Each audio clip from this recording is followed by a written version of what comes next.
Good morning, y'all. It's Monday, which means we're not fixing feelings. We're not unpacking trauma, and we're absolutely not pretending common sense is optional. This is Monday Petty Monday, where the behavior is harmless, the honesty is necessary, and the petty is just enough to deserve commentary. Now, if you came for validation, this might not be your day. But if you came to laugh and judge maybe just a little and move on with your life, you're exactly where you need to be.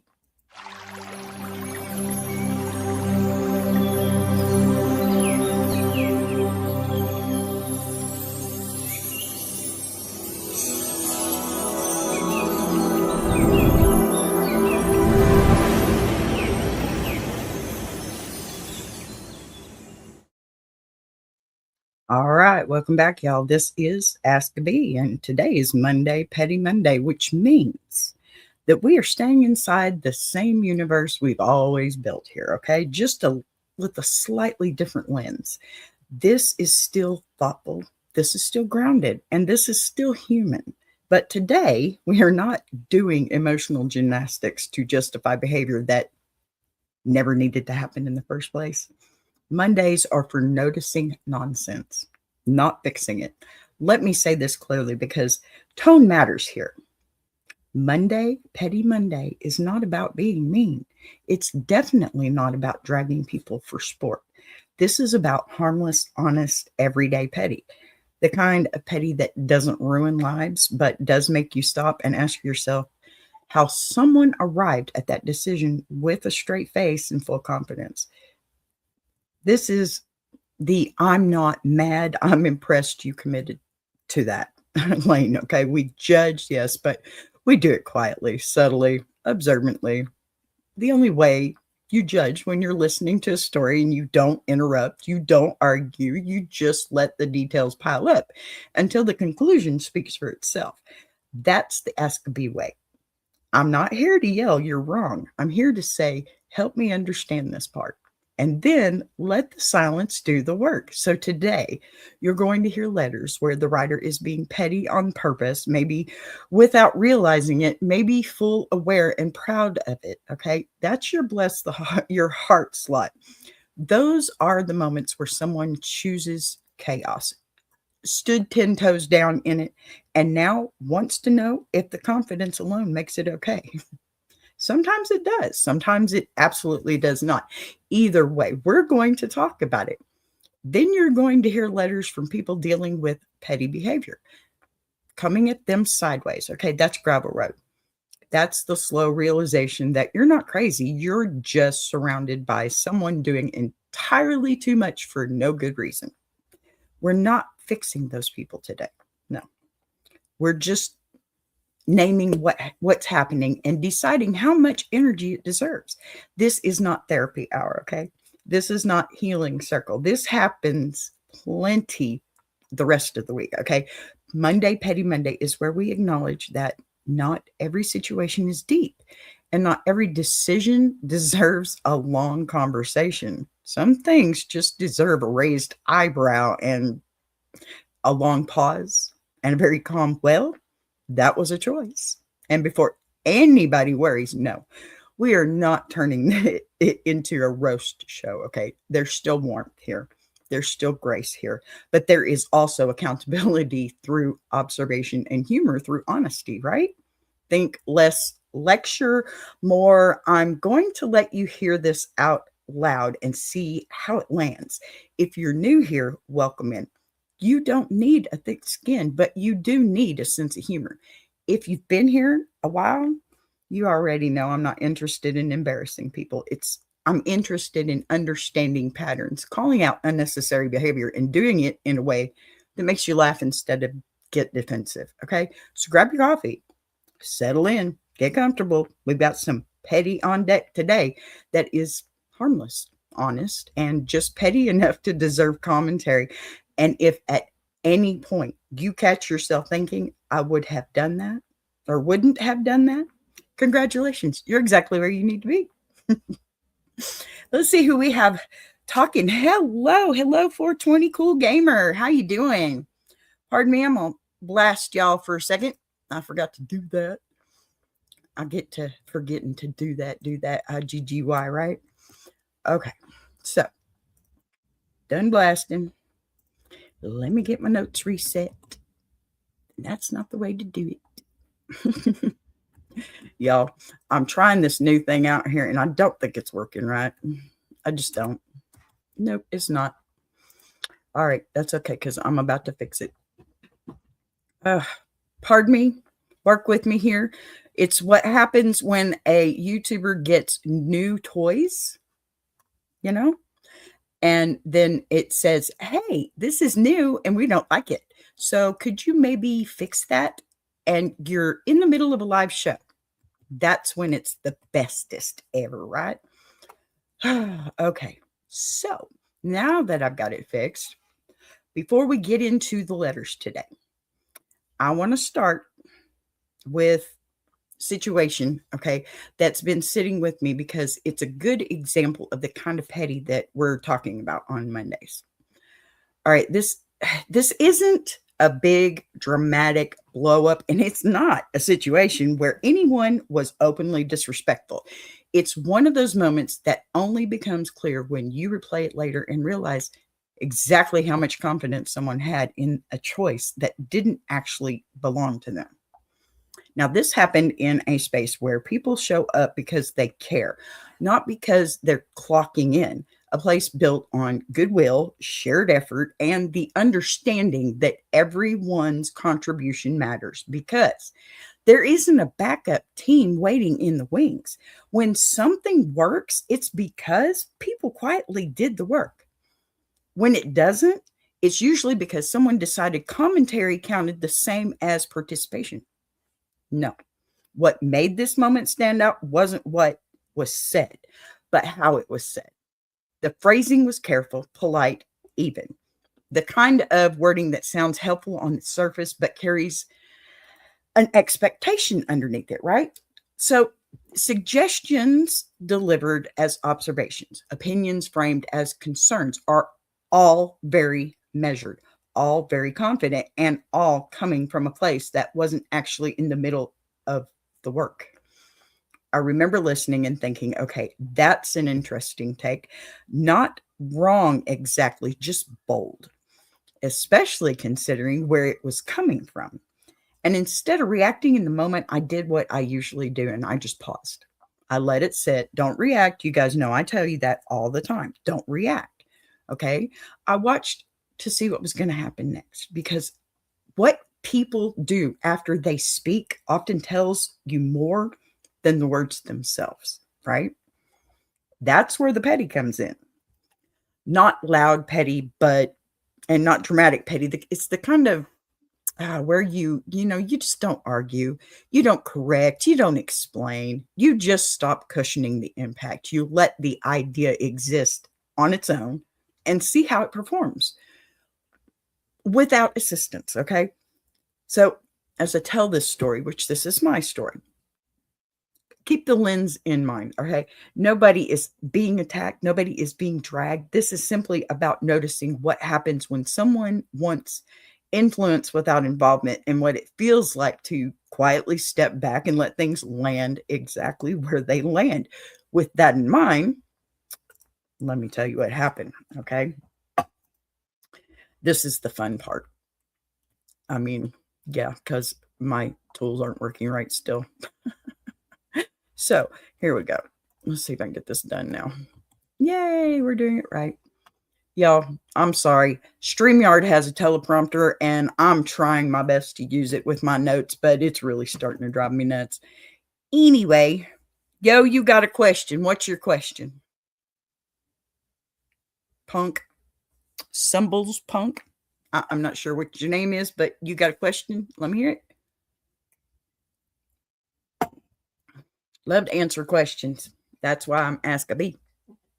Thank you for being here. I appreciate you. I'm going to go ahead and go on with this while you get ready with your question. So here's what happened. I'm involved in a volunteer space where nobody's getting paid, right? Nobody's clocking hours and nobody is there because a boss told them to be. People show up because they want to, which usually means there's an unspoken agreement that if you're going to have opinions, you're also going to have participation. Radical concept. I know. Most of the time, this place runs just fine. People step in, people help, things get done. It's not perfect, but it works because effort is maintained. Okay. Um, it's valued more than commentary, which is why this moment kind of caught my attention because it arrived with a level of confidence that made me think, oh, this is going to be interesting. It started with one of those comments that sounded mindful until you play it in your head, polite, calm, carefully worded, the kind of comment that floats into the room, just sits there waiting for someone else to do something with it. And at first, I nodded because that's what you do when you're processing information in real time, right? But then my brain caught up and went, wait, why are we taking notes from the balcony? Because that's what it felt like. Commentary from the balcony. Okay. Strong opinions, thoughtful delivery, absolutely zero signs of anyone on or of anyone planning to come down onto the stage and, actually help run the whole business. And honestly, I respected the confidence. Okay. I wouldn't have done it, but I respected that someone woke up that day and said, yes, I will be observing loudly. Then, came for more of it. Suggestions about how things might land. Okay. Thoughts about presentations, ideas about tone, all delivered with this calm. Does this applies to all people? It doesn't matter what color they are, dear. Now, to get back, all this delivered with calm certainty, like we were having a book club, right? Discussion instead of actively building something together. It was very composed, very articulate, very theoretical. And I remember sitting there thinking, okay, so the confidence is high, the feedback is flowing, and the hands, however, remain clean. No volunteering, no stepping in. No, I've got this part, just commentary, neatly packaged and gently handed off to whoever was already doing the work. Now, old me, okay, would have jumped right in. Old me would have smoothed it over, translated the intent, quietly adjusted everything behind the scenes. So it all landed perfectly. Okay. All right. Well, honey, if you will just write in with your letter, because this show is already ready and this is Petty Monday, you can here, I'll tell you what, I'll even put it up for you. If you want to be a panelist on any one of our shows, you can send your emails right there. I am BBTV Productions1 at Gmail. Okay. That'll be up there for a few minutes if you want to jot that down. So old me would have thought, it's fine. I'll just handle it because that's what keeps this moving, right? But something in me paused this time because I realized I was being invited to do extra work in response to an opinion that came with no intention of participating. So instead of reacting, I did something bold. I did nothing extra. I didn't argue, didn't explain, I didn't clarify. Hi, just a dude. Back, okay. Back when I was a straight man, it was my dark and gloomy days. Every morning waking up and realizing I'm a living lie. Just a dude, you're gay. Okay. Well, I'm happy you're here. If there's anything I can do for you, here, let me put this right back up for you. You can write me an email even if you just want to talk, okay? You can write Big Jack, you can write me, you can write Davina, you can watch all of our channels, and one of us would definitely be happy to help you. And I'm very sorry was what you're going through. One day I had the courage to break free from this lie. So I went to my dad and shout from the top of my colorful lungs, beautiful colors, honey.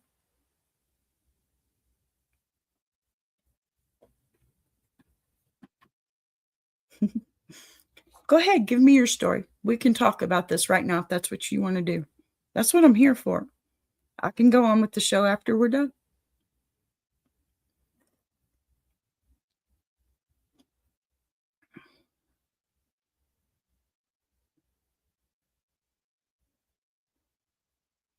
Good for you, honey. Good for you for standing up. Sweetie, I'm very sorry that that happened to you. I truly am. I truly am. That's not right. And I'll tell you, I have a transgender child. So I understand. And you have my heart.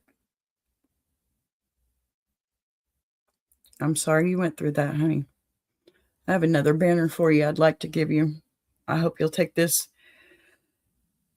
and keep this with you because this is important. I can't imagine what you're going through. You did what? Really?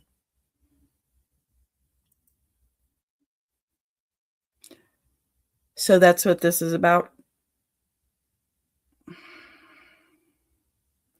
Honey, I suggest maybe that you go ahead and write an email.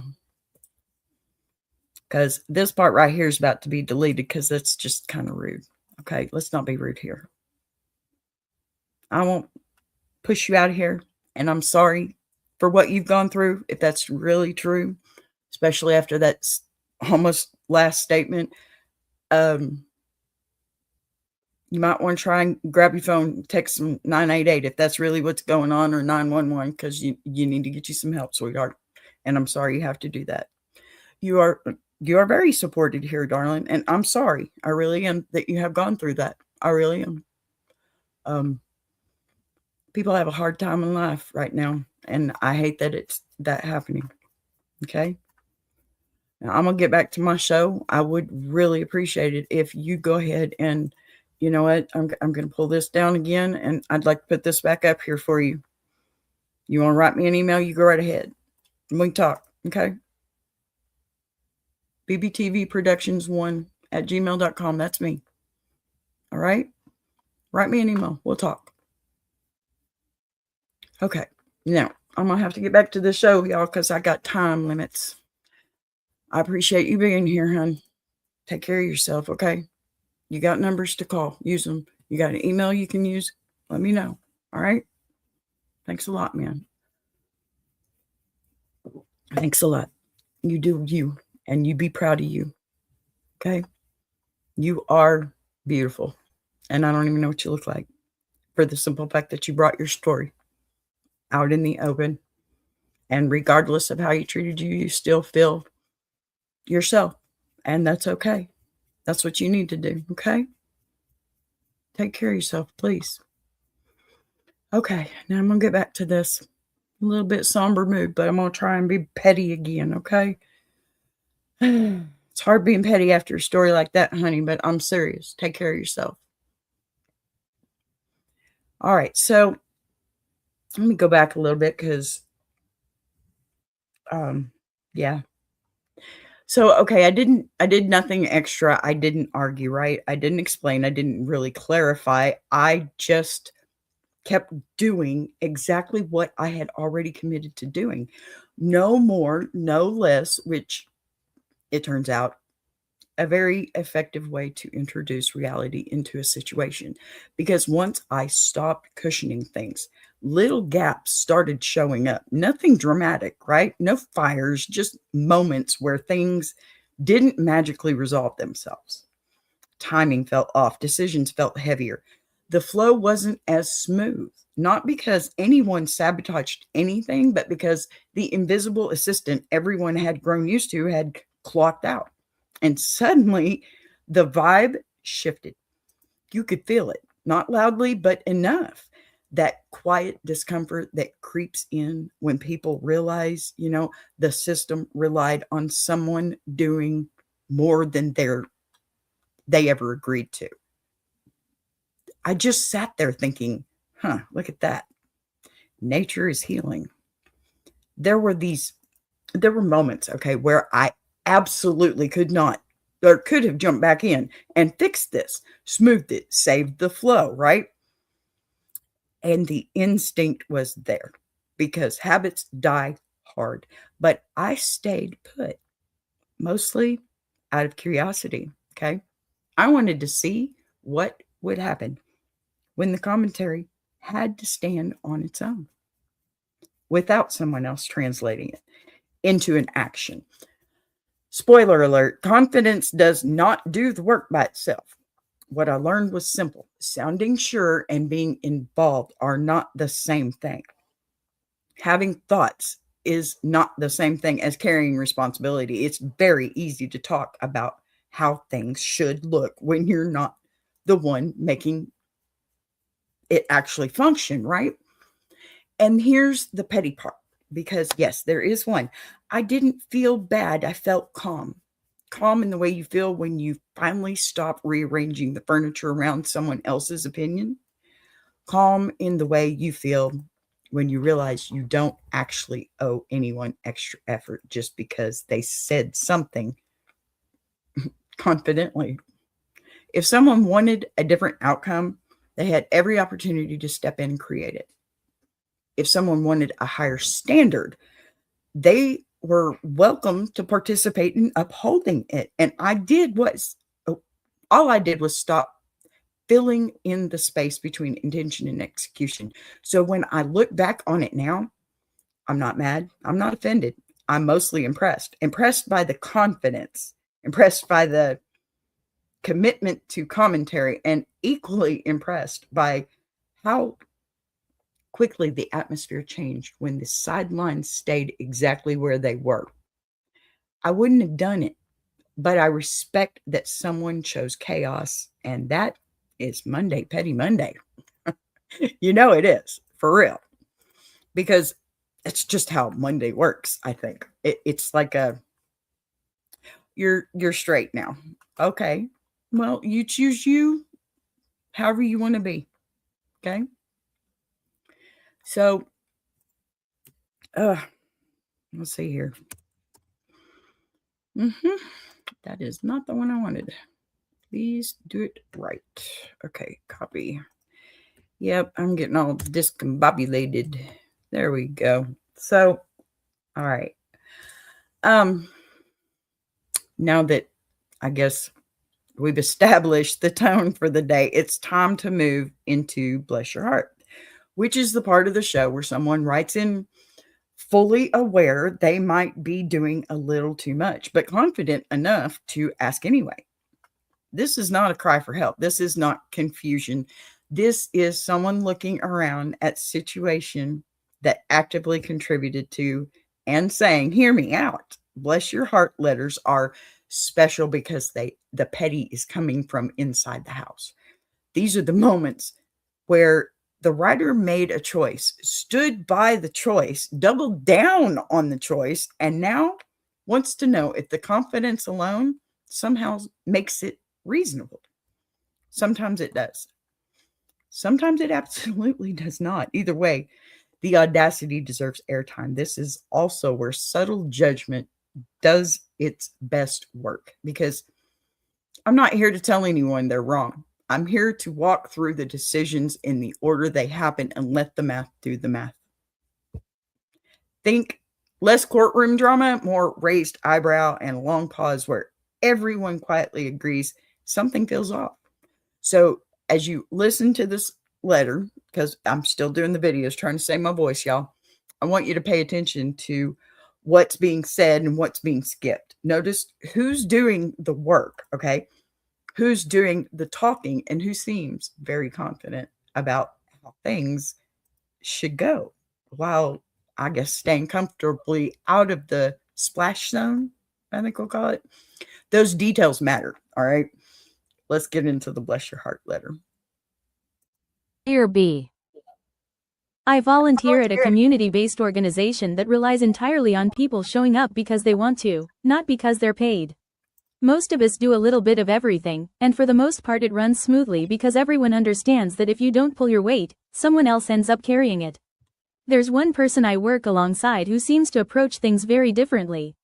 They're always talking about standards, appearances, and how things should look from the outside, but when it comes time to actually do the work, they're noticeably hands-off. They like to oversee, comment, and redirect, but they don't really get into the messy parts that make the whole thing function. I've tried to ignore it. I really have. But after a while, it starts to feel less like guidance and more like commentary from the sidelines.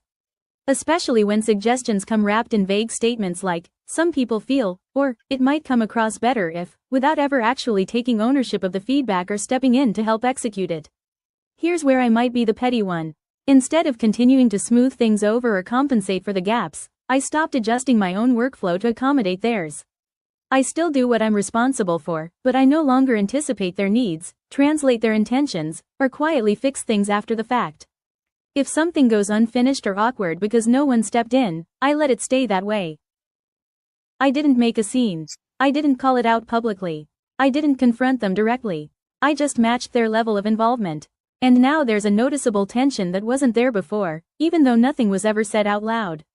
So here's my question. Was I wrong for pulling back and letting things land where they land, or was that the natural consequence of someone wanting control without contribution? I can't tell if I'm being quietly unreasonable or if I just finally stopped doing extra work that nobody noticed until it was gone. Bless my heart, probably petty, but tired. Okay. So let's slow this one down a little bit.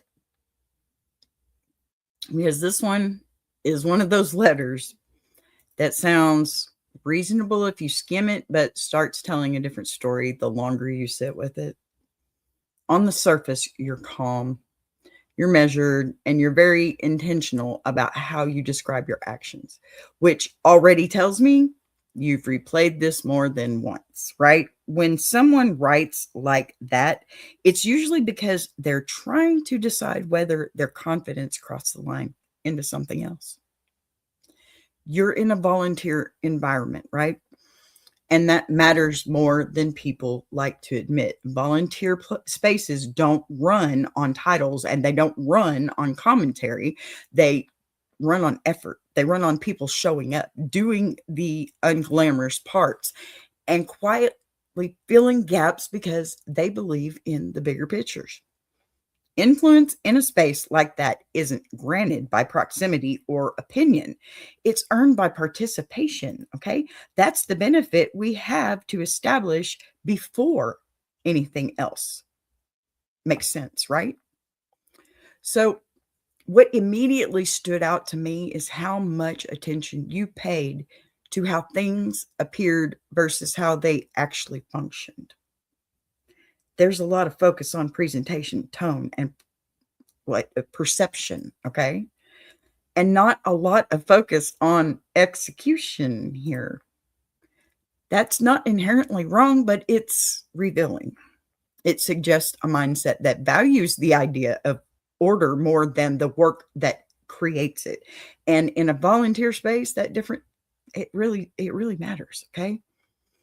You mentioned offering observations, suggestions, and concerns. Okay, but you never once mentioned stepping in to take ownership of the outcome.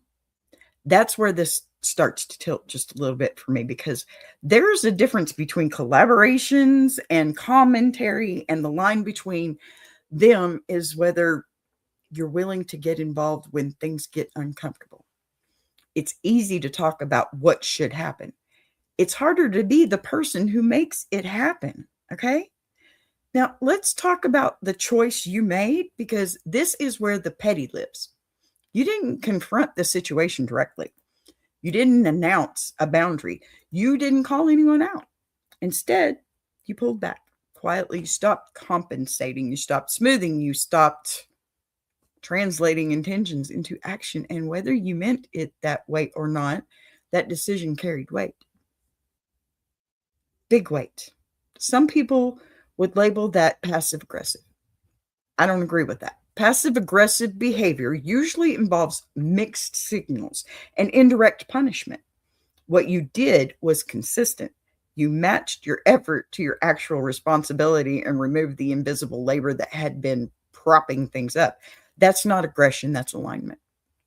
Plain and simple. And alignment tends to make people uncomfortable when they were benefiting from imbalance. What's happening now is not retaliation, okay? It's recalibration. When a system has relied on someone doing extra without acknowledgement, the moment that extra disappears feels personal to the people who never realized it was there. That tension you're feeling, it's because you did some, it's not because you did something wrong, okay? It's because the environment changed. And I mean, it changed. Change always exposes assumptions, right? Well, thank you, ADOGYT16, spreading the gospel. Tracy Doll, hi, honey. I'm so happy to see you. How are you, my friend? It seemed you wrapped up your garden. I'll bet it really was a fruitful garden. I hope it was. I know it was. You're awesome. You got this. You got 2 green thumbs, doll. Plain and simple. Okay, so I also want to point out something else, that you didn't sabotage anything. You didn't withhold information. You didn't intentionally create problems. You simply stopped solving problems that weren't yours to solve. And if that alone caused disruption, that tells you how much unspoken responsibility that you were carrying before all that. That's not petty, okay? That's informative. I mean, seriously. So, doing it again, sorry. There's also a very specific kind of confidence at play here, and it's worth naming gently, okay? It's okay. It's the confidence that assumes someone else will handle the follow through, okay? The kind that feels comfortable offering direction without ever stepping into accountability. It's not loud, it's calm, it's polished, almost reassuring, and it tends to thrive in environments where someone else is quietly making things work. Now, I'm going to say this carefully, guys. Oh, I'm good. I can't find your channel for some reason. Can you drop your link, please? Absolutely, my dear. 1 second. Let me grab that for you. Oh, I know I can do this. I'm not sure why you can't find me, doll, but I am here. I promise you. You know what? Let me just do this. That's so silly. Come on now. Go back, because that's dumb. I don't know why I'm doing this so crazy. For some reason, I can't get with it today. My brain is fried after working in the cold yesterday, y'all. And I worked 12 hours in the cold yesterday. I am done freezing for one day. Okay, here we go. I'm going to do it the right way because I do not want to. Well, screw it. I'll just do it this way. Here. It's going to look like Big Jack is dropping this, but this is me, y'all. I'm in our studio that we share. I don't know, babe. Honestly, there's been so much going on with, see, now that tells me a lot. I lost like about 50 subs. So it's YouTube doing it because they just cleaned out my account because I just got my monetization back. There's my link on all channels. I don't know which one you're at and I don't want to look, but there you go. That's me, doll. It's me. I'm sorry, honey. YouTube does that. YouTube does that. And apparently they do it to my good subs too, which just kind of makes me mad. All right. Anyway, let's get back to this. Because I want to say this carefully because the tone really matters here. And I respect this confidence. I wouldn't have done it, but I respect that show, you know. Hold on. Because here I've got my, you're welcome, dog. I'm so glad you're here, though. Thank you for being here. So, okay, I gotta find my place. I'm blah blah. Okay, I've got to get back over here to my notes, y'all. I'm sorry. So volunteer spaces are especially sensitive in this dynamic because no one is obligated to absorb someone else's expectations. When someone starts offering guidance without contribution, the burden doesn't disappear, it shifts. And more often than not, it shifts into the person who cares enough to keep things from falling apart. That's a fast track to burnout. And, burnout rarely announces itself politely. I think we all know that one too. You pulling back wasn't an attack, it was information, right? It showed what happens when commentary has to stand on its own without someone else quietly translating it into action. And the fact that tension appeared without a single word being exchanged tells me this: it wasn't about communication, okay? It was about expectation. Could this have been addressed directly? Possibly. But there's also value in letting people experience the natural consequences of their approach. Adults don't always need explanations. Sometimes they need contrast. You provided that calmly without theatrics, and that's why the situation feels heavy now, because contrast removes plausible deniability. I also want to address the part of your letter where you question whether you were being quietly unreasonable. That question tells me you're not acting out of spite. Okay. You're checking yourself. Exactly what you should be doing. You're aware that pulling back can feel uncomfortable, especially if you're used to being, I don't know, the one who makes things work, right? But discomfort doesn't automatically mean wrongdoing. Sometimes it means you stop doing something you were never asked to do in the first place. Seriously. Here's the truth, and I'll keep it plain. In shared spaces, especially unpaid ones, people who contribute the least are often the most surprised when things stop working. Not because anyone targeted them, okay, but because they mistook stability for inevitability.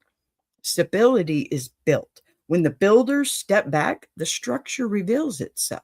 So, no, I don't think you were wrong for what you did. I think you made a quiet adjustment that exposed a dynamic that needed to be seen, though. You didn't embarrass anyone.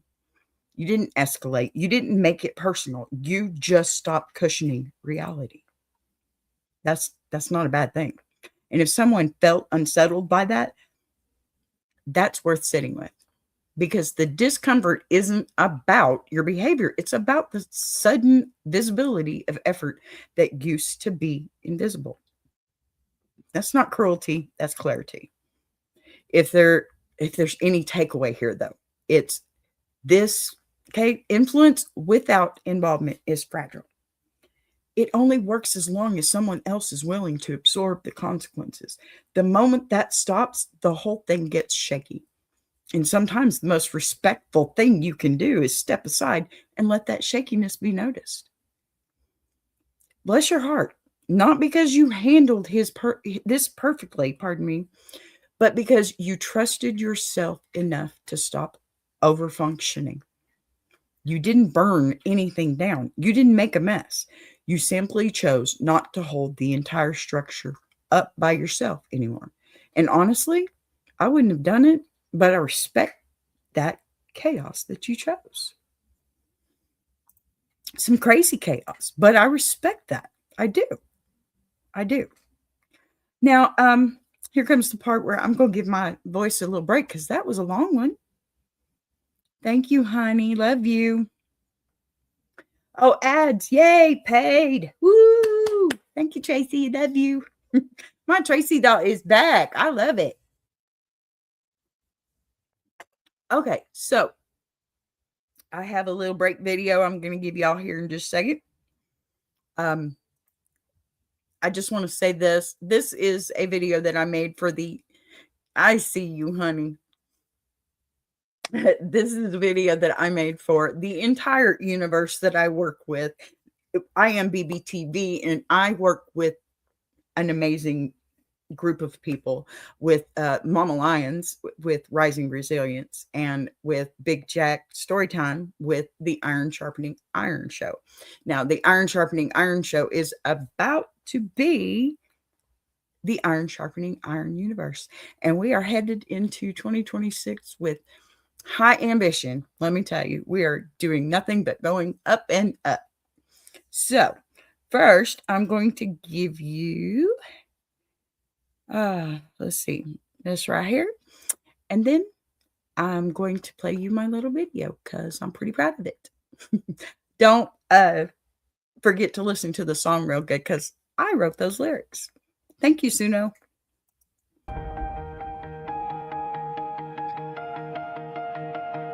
She came from the quiet storms, built a fire from the ground, turned a whisper to a warning. Now her voice shakes the town. Every setback was a lesson, every doubt became a key, unlocking something bigger.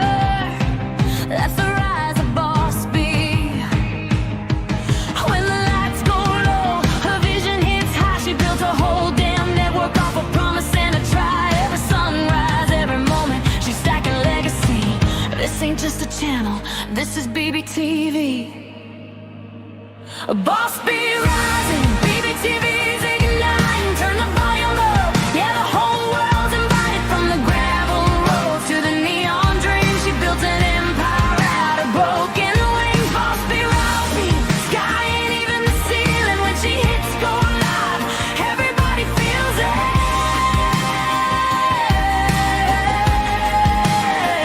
She's the queen of the comeback, the storm in the stream, crafting stories out of heartbeats, making visions out of dreams.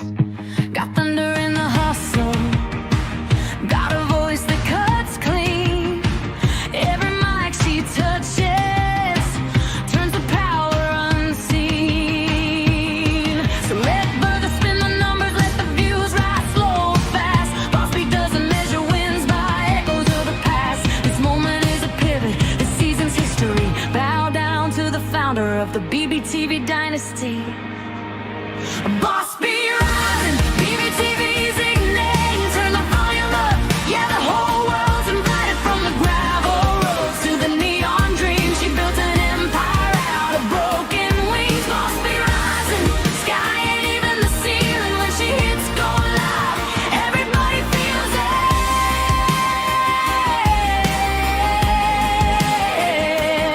She's got fire in the head, it's got truth in the frame, got a heart that won't retire and a gift you can't name. Every loop, every letter, every dream she sets free, it's a love note to the world sign. Boss B. And the world keeps watching as the numbers climb, but she's counting all the moments, not the dollar signs. From the late night grind to the daylight scene, she's building something bigger than the algorithm's dream. Boss B rising, BBTV shining, her story's rewriting, a legacy in real time. Boss B rising, BBTV's igniting. Turn the volume up, yeah, the whole world's invited. From the gravel roads to the neon dreams, she built an empire out of broken wings. Boss B rising, sky ain't even the ceiling. When she hits go live, everybody feels it.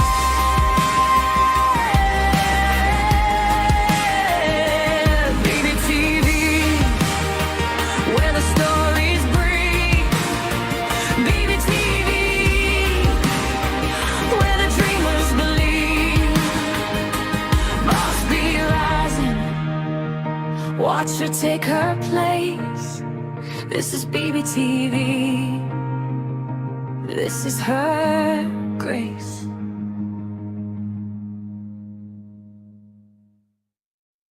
Join Boss B for Ask a Bee Monday through Friday, 12 noon Central Standard Time, and Jukebox Journey every Saturday, 8 p.m. Central Standard Time.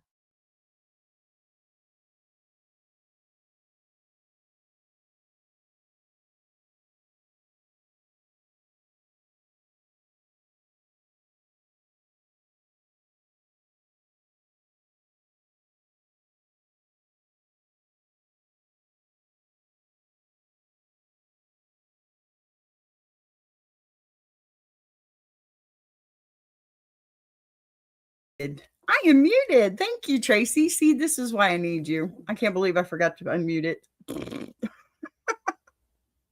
I'm just happy today, I guess. So we're going to start over on that one. So I'm going to take you down the gravel road because this is where the petty isn't coming. You're the best, Tracy Doll. This is where the petty isn't going to be coming from the writer. It's actually coming from them.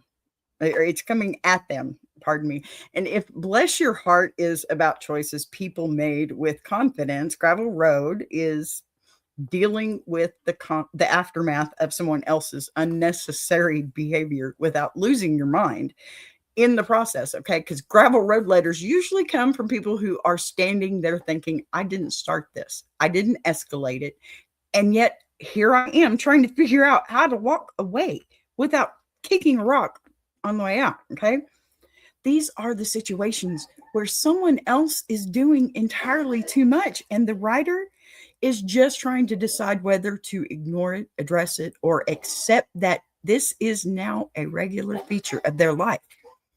Pardon me, my husband sounds like he's having a cough attack. I should have shut the door. It's all my fault. That's all right.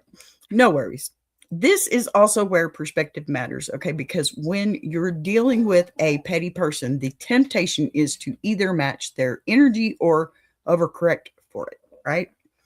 Neither option ever feels great. Gravel Road is about slowing it down, looking at what's actually happening, and trying to figure out what response deserves your time and what absolutely does not, okay? So as you listen to this next letter, pay attention to the patterns.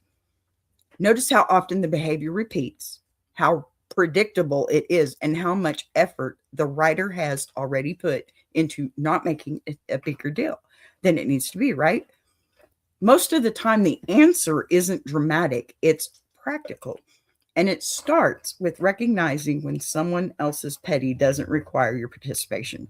So let's take a walk down the gravel road and see what we're working with. Dear B, I'm writing because I'm dealing with someone who has a talent for turning small things into ongoing situations, and I'm trying to figure out whether I'm handling it the right way or just slowly losing my patience in a polite voice. I work alongside this person in a space where people show up because they want to be there. Nobody's paid, nobody's obligated, and most of us understand that things only run smoothly when people actually participate. The issue is that this person has strong opinions about how things should look, sound, and feel, but a very selective relationship with actually stepping in to help make those things happen. It started small, comments here and there, little remarks about timing, tone, or presentation that didn't seem like a big deal at first. But over time, those remarks turned into a pattern. Every time something didn't land perfectly, there was a comment. Every time a decision was made without them, there was a reaction. Not confrontational, just pointed. Like I was supposed to read between the lines and adjust accordingly. What makes it frustrating is that none of this is ever said directly. It's always framed as an observation or a concern, or something they heard. And yet, the expectation seems to be that I'll either fix it, respond to it, or change how I'm doing things to accommodate it. All without any actual request or contribution on their end. I've tried ignoring it. I've tried acknowledging it politely and moving on.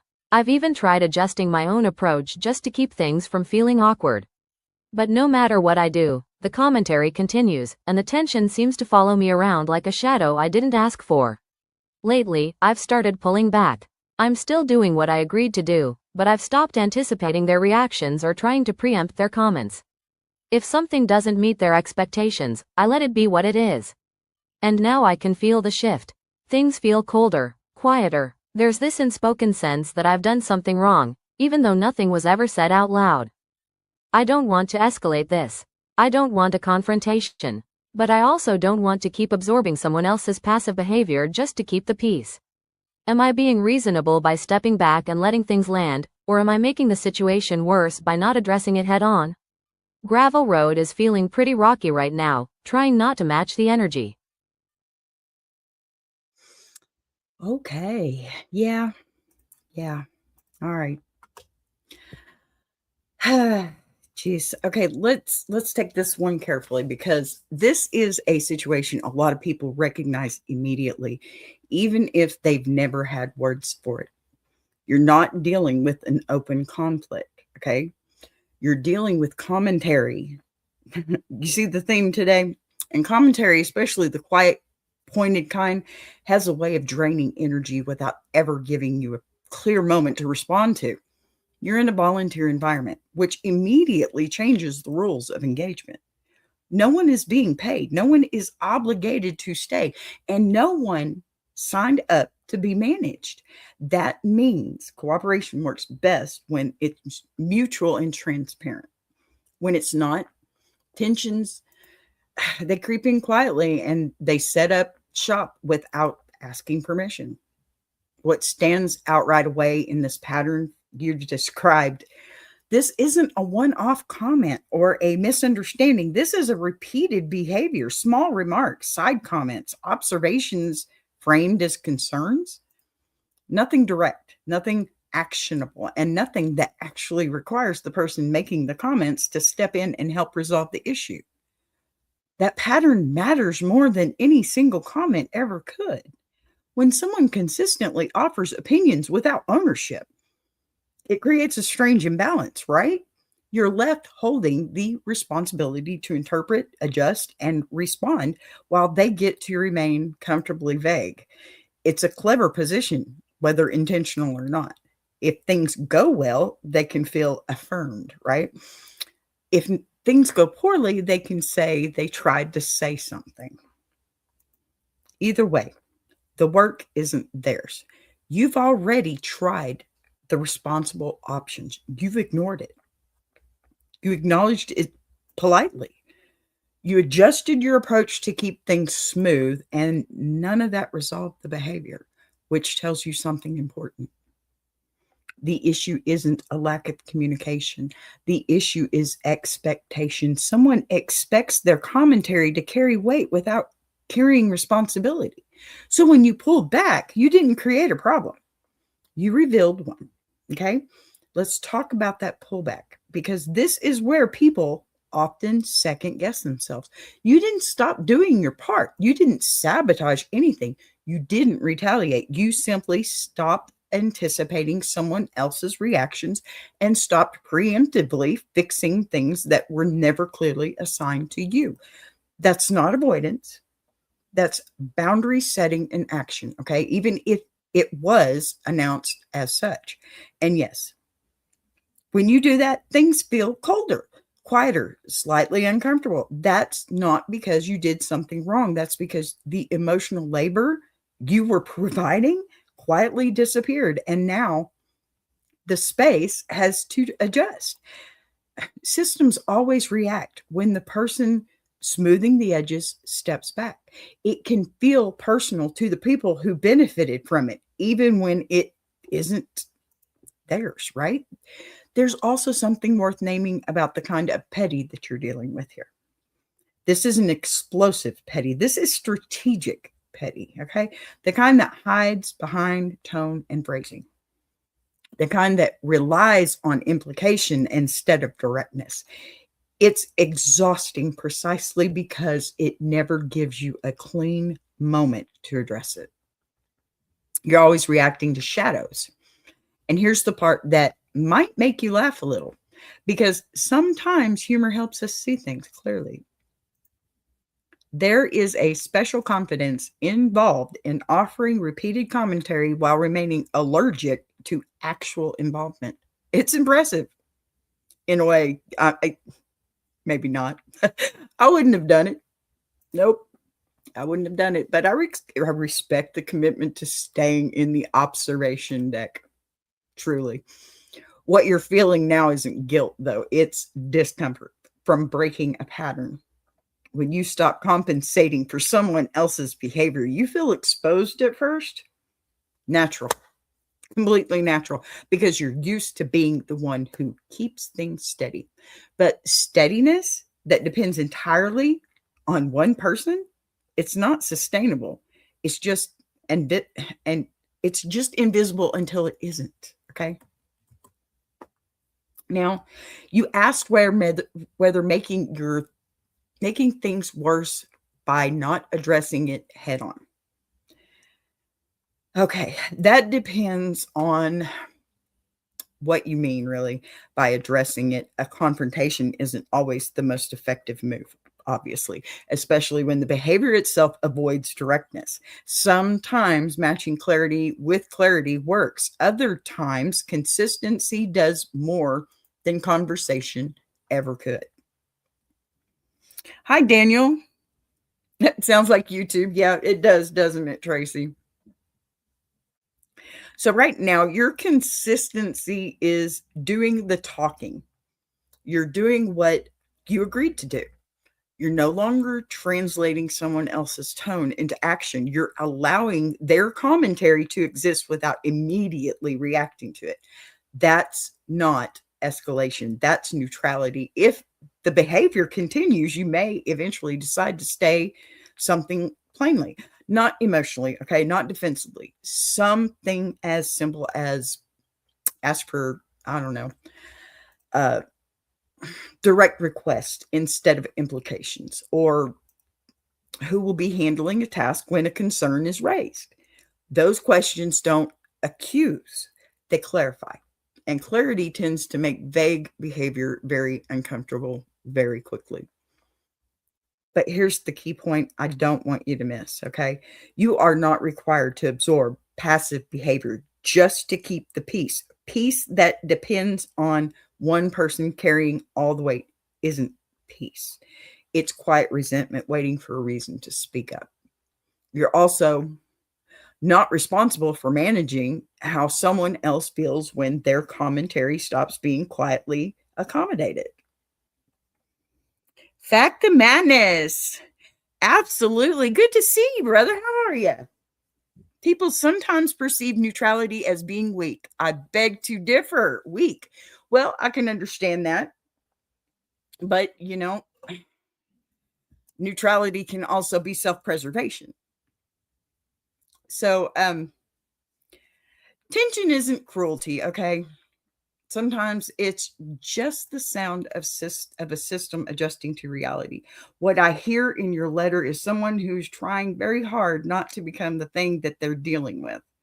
You don't want to match the energy. You don't want to escalate. You don't want to be petty back, right? And that restraint matters. It tells me you're paying attention to your own integrity, not just to the situation. So here's my answer, plain and simple. You're not being unreasonable. You're being observant. You noticed a pattern that wasn't healthy and you stopped feeding it. That doesn't make you cold. It makes you aware. And awareness is usually the first step towards deciding what you're willing to carry and what you're not. If the environment settles and the behavior adjusts, great. If it doesn't, you'll have more information to work with. Either way, you don't need to rush into confrontation just to prove you're not the problem. Your actions already say enough. So gravel road isn't always about fixing the other person. Sometimes it's about adjusting your footing so you don't keep slipping in someone else's nonsense. You're allowed to walk carefully. You're allowed to choose where to step. And you're allowed to stop carrying rocks you never picked up in the first place. And honestly, if someone is surprised by that, that's information too. So, goodness, fact the madness. I'm so glad you're here. Thank you for being here. And thank you for the difference. Because you know what? That's what we're here for. Not everybody has to agree. And that's the beauty of being human, I think, because everybody has a story. So, all right. Goodness. Let's see here. I'm trying to get back to where I was. I'm a little out of it today, y'all. I really did work out in the cold yesterday all day long in the elements, and I'm not used to it. And it felt good, but then again, it wore me down. So, all right. Before I wrap this up, though, quick housekeeping, and this actually matters, especially if you're here from you're here often. If you enjoy Ask a Bee, Monday Petty Monday, or any of the shows across our channels, all three channels, Rising Resilience and the Iron Sharpening Iron Universe, we are all a part of that. Okay. The best way to support what we're building is by becoming a channel member. Membership is how these shows stay independent. Okay. Everybody knows you've got to pay for some kind of cool little tool to make it work, right? So we want our shows to stay independent, consistent, and creator driven. It helps cover the time, the tools, the work that goes into keeping everything running.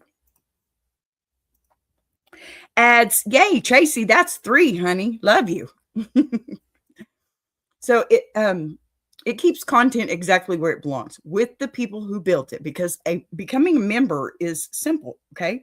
Under the video right now, you'll see the join button right next to the subscribe button. You'll also see the emblem of the person that you are watching through their channel. If that's the one you want, go ahead and click. I mean, double click if you need to. Just click. Click that, choose the tier that works for you, and you're in. You're watching on mobile, tap the channel name, then tap join from there. Same idea, just one extra step. And here's the important part. Memberships apply per channel. So if you follow us across multiple channels and want to support more than one of us, make sure you're joining on the channel you want to support directly. Okay. Every channel has its own little buttons, join button, subscribe button, all that stuff. Make sure you hit that thumbs up button too. Okay, guys. And every membership helps keep that specific lane strong. Members get access to perks, early content, priority interaction, and behind the scenes moments. But more than anything, membership is how you tell us, yes, keep doing this. This matters. So if these conversations resonate with you, if you find yourself coming back laughing, thinking, or just feeling seen, consider hitting that join button. We appreciate every single one of you who shows up, watches, shares, supports in any way. Okay. Oh, no. No, I wish there was Fact of Madness. There is not. There is not. It would be so much more helpful if there were, because, we are proud to be the team that we are. And I had somebody ask me this, so I decided I would try and get it out there a little bit more. That sometimes, you think you're supporting one and you end up supporting somebody else, and that's not what you wanted to do. That's okay. I encourage you to support all of us because we are a wonderful team and we're going places. Now, if otherwise, I will be here running while I'm working. Okay, thank you. So, no, there's not a button you can support all channels. You have to do them individually. But any and all are greatly appreciated, okay? We want you to be the member of the channel that you watch the most. Oh, thank you, Fact. I appreciate that. I really do. I can't say enough about this team. I absolutely adore the people that I work with. And it's camaraderie is what it is more than anything, because we keep boosting each other up in every way possible. It's what a team should do. And it just makes me so darn happy I'm here. All right, that's where we're going to leave it today. If anything in this episode sounded familiar, or if you caught yourself nodding, laughing, or thinking, yeah, I've been there, then Monday Petty Monday did exactly what it was supposed to do. This isn't about tearing people down. And it's not about pretending nonsense doesn't exist either. It's about noticing behavior, naming patterns, and deciding how much of your energy you're actually willing to spend on things that doesn't deserve it. Sometimes the most powerful move isn't confrontation, it's clarity. If you've got a story, a moment, or a situation that made you pause and say, am I wrong, or is this just unnecessary? You already know what to do. Send it. Send in your letters, please. We want to hear from you, all of us. And it doesn't have to be just me, okay? Please send your emails to Big Jack. Absolutely. He's got some wonderful shows that he's doing and that we're doing and that we're all working on. Lots of stuff in 2026. I'm so excited. Okay, so Here is somewhere. Yeah, I did that one earlier. Here we go. There is our emails. If you'd like to send us a letter, please do. If you want it read, please let us know. If you don't want it read, please let us know. If you just need an answer to an issue that you think you might be having, go ahead and write us because we're here. We're here for you. That's what we're all about. We're here to grow and glow together. Okay? Now, Ask a Bee, Monday through Friday, Jukebox Journey on Saturday. You guys, Jukebox Journey is really starting to be my favorite episode. So let's get into it again, okay? I'll see you guys tomorrow, same time, same happy attitude. I love you all. Thank you, Tracy Doll, for all the ads you've watched. I love you, love you, love you. I'm going to stop watching over 1,000 hours a week watching others stepping back. There you go, honey. See? There you go. It did help somebody. Now I feel real good today. All right, you guys. I will see you. How you like that?